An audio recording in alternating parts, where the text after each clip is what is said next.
Hello Langga, how are you today? I hope everything is fine to start a new day. With the blessing of God will give us enough time for being a good people under His power. Please watch my videos in my channel. God bless to all of you. Mula sa istorya na ipinadala ng aking kaibigan at ang pangalan, lugar ay iniiba ko dahil sa kanyang utos na ito'y itatago lang ang totoo nilang pangalan. Dahil ito'y totoong nangyayari sa kanilang buhay. Ang magjowa na ito ay si Jovelyn Lebres, 28 years old, isang single mom na umibig kay Romel Katakutan, 35 years old, na tubong Angeles City.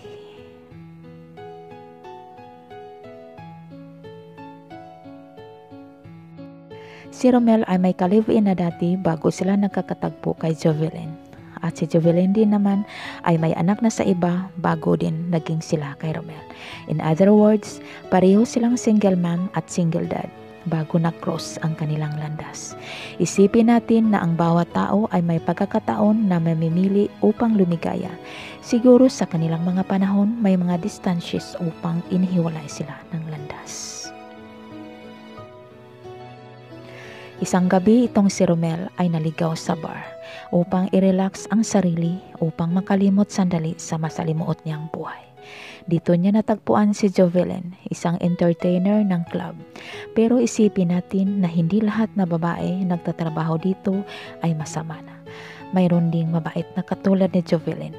Siya ay pumasok sa ganitong trabaho dahil may anak siyang galing sa ka-live-in niya noon.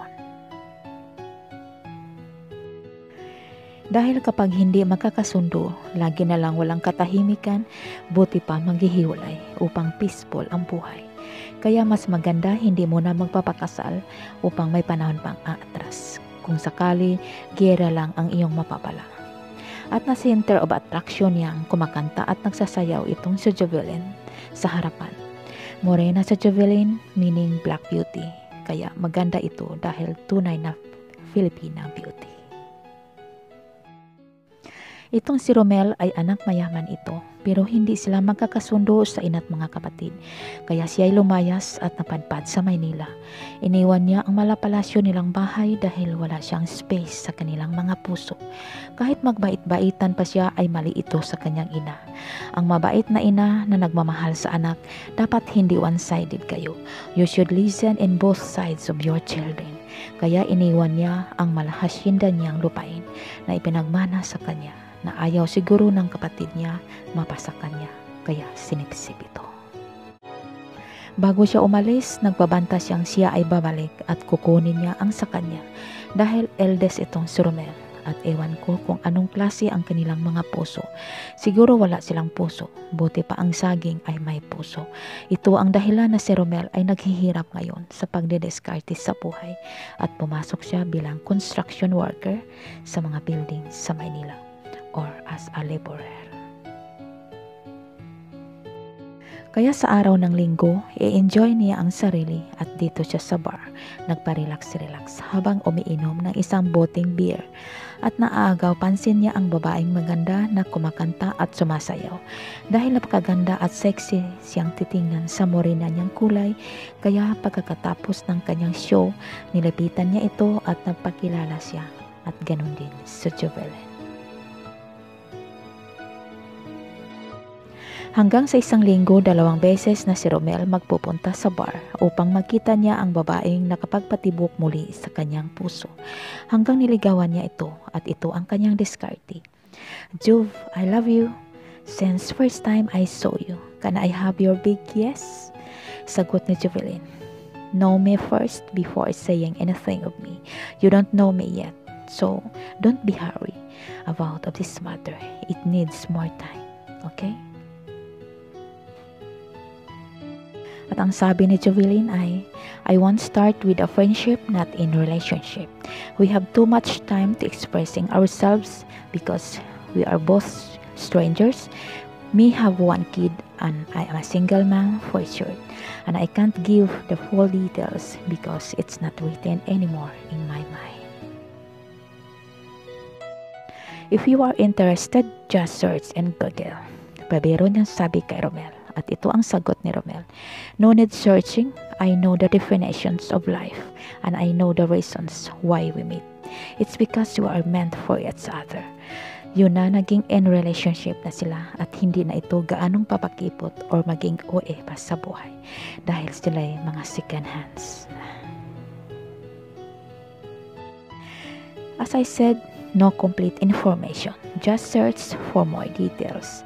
Dito nalalaman ni Romel na iba si Jovelyn sa mga nakita niyang babae sa bar. Mabait siya at mailap sa mga lalaki. Pinasok niya ang trabaho na ito dahil may anak siyang binubuhay. Kaya tinatanggap niya ang pagiging single mom ni Jovelyn dahil si Romel is a single dad. Pero wala sa kanyang poder ang anak niya dahil hindi ito tinatanggap ng pamilya katakutan. Hindi nga siya tinatanggap kahit pure siyang anak. Ano pa kaya ang anak ni Romel na nanggaling din sa babaeng kinaiinisan sa kanilang pamilya. Napakapait ang buhay ni Romel.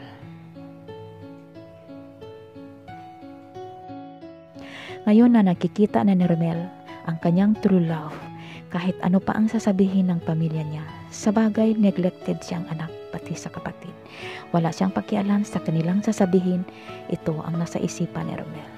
Someday, somehow, I will be there, my dear family. Cause I'm the eldest and the only son. I will get of what I have. The wealth, it should be divided equally for us. Dahil may batas tayong sinusunod sa mundong ito.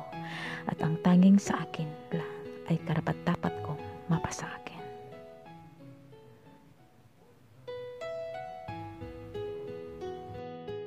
Lumipas ang mga araw, nagkakaintindihan na sina Romel at Jovelyn. Nag-live-in na din sila together at huminto na ito sa kanyang pinapasukan na bar. Patuloy na namumuhay sila na mahirap dahil iniwan niya ang malapalasyo niyang bahay. Dahil naiiba ang ugali nila kaysa kay Romel. Kaya lumisan siya at nagsisikap kasama ang kanyang tinuturing na langit sa kanyang buhay na si Jovelyn. Hanggang may phone call si Romel. Tinatawagan siya na papauwiin dahil ibibigay na sa kanya ang mga lupain. So umuwi siyang bitbit si Jovelyn at ipinakilala niya ito sa kanyang pamilya. Humingi si Romel ng tawad kahit wala siyang kasalanan. Ayun, nagdiwang sila ng Kapaskuhan for the first time na sila ay nagkatipon-tipon. Tanggap nila si Jovelyn basta magkaanak raw sila. Saka na sila patatayuan ng sariling malaking bahay. Ngunit hindi sila nagkakaanak hanggang umabot sila ng 5 taon sa kanilang pagsasama. Kaya nakarinig si Jovelyn ng mga salita galing sa kanyang fake na mother-in-law na. Kung hindi magkakaanak, humanap ng iba. Nasasaktan si Jovelyn, ngunit kinikimkim niya yon hanggang gumrabi na ang kanilang mapait na pananalita. Kaya nag-decide si Jovelyn na iwanan si Romel. Umalis na nga si Jovelyn, umuwi sa kanilang probinsya sa Angeles City dahil itong si Romel ay taga Mindanao ito. Kaya sa paglisan ni Jovelyn ay hindi nagtagal. Siya na naman ang pinagsasalitaan, pinagtutulungan siya sa mga kapatid upang magalit ang ina sa kanya.